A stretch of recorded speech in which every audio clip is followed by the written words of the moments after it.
So a lot of you want me to review One Punch Man, and I would like to, except I have a new job now, which grants me stability. It's a good job, I like it, and so if I pick up a new anime, I'm not sure if I'm going to be able to commit to reviewing it on a weekly basis. Just being honest with you guys, letting you guys know. Anyway, Dragon Ball Super. Apparently the ki of a god can't be sensed by mere mortals, which makes sense because if that were the case, then the DBZ fighters would have just crapped their pants when Beerus arrived, instead of being friendly and just poking fun at him and just, being very playful with him. This episode as a whole is mainly about Goku trying to control his new form. Because at first, he goes in for Beerus, but he can't control his speed. And initially, he can't land any type of hit because Beerus blocks everything that he throws at him.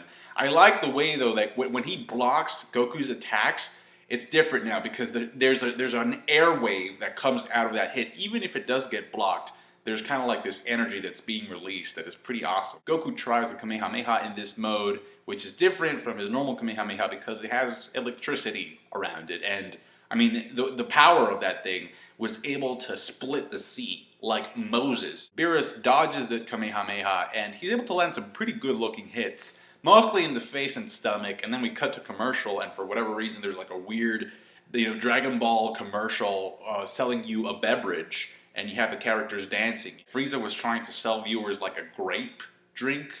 He was dancing, going into different forms and stuff. Was I the only one who saw this? That was just a commercial. Anyway, Bulma and some of the other characters go into this flying capsule to be able to catch the fight that is going up high above, and I like how Vegeta just stays there like a boss, looking up like, yeah, I can fly. There are some scenes with Pilaf, which to me are just completely unnecessary and kind of like redundant and boring, so I'm like, oh, whatever. You're just there to make time. I know you are. As the episode progresses, we see that Goku is getting better at not just dodging Beerus' hits, but also blocking them, and eventually he's able to land a couple of hits of his own, which I thought was kind of funny in a way, because he does the exact same thing that Beerus did to him back in King Kai's planet, which is a flick on the forehead and a chop near the back of the neck. So he gets a little bit of payback in that sense for getting his ass beat, as he did. Now, the animation as a whole, I think it was okay to good. And when I say okay to good, I mean it wasn't as shit as it could have been. There are some good things here. I especially liked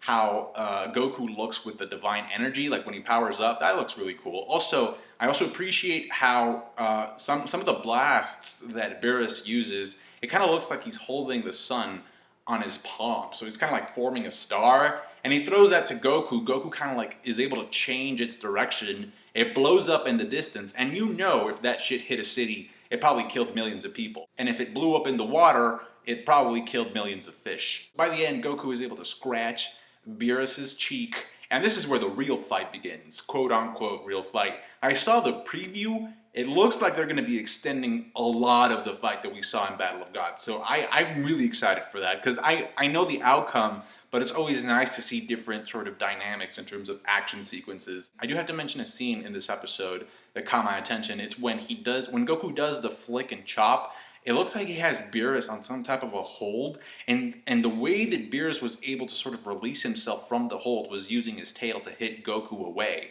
So it looks like Goku is pressing the right buttons there, because if he needed to use his tail to get away from that, I don't know, I just find that kind of weird that this early on he's using his tail. The episode ends with a bunch of stills from the characters just looking up at the fight, and the narrator building up the hype for the upcoming episode, which is, in a way, it's very nostalgic, because that's the way I remember a lot of DBZ episodes ending, with the narrator just taking us away. That's it for me. I thought it was a pretty enjoyable episode. We're getting very close to the ending of the Battle of Gods movie, so I can't wait to see what happens next. Please leave me your comments down below. Like the review if you did. I really appreciate that. Subscribe to my channel if you haven't. That really helps out.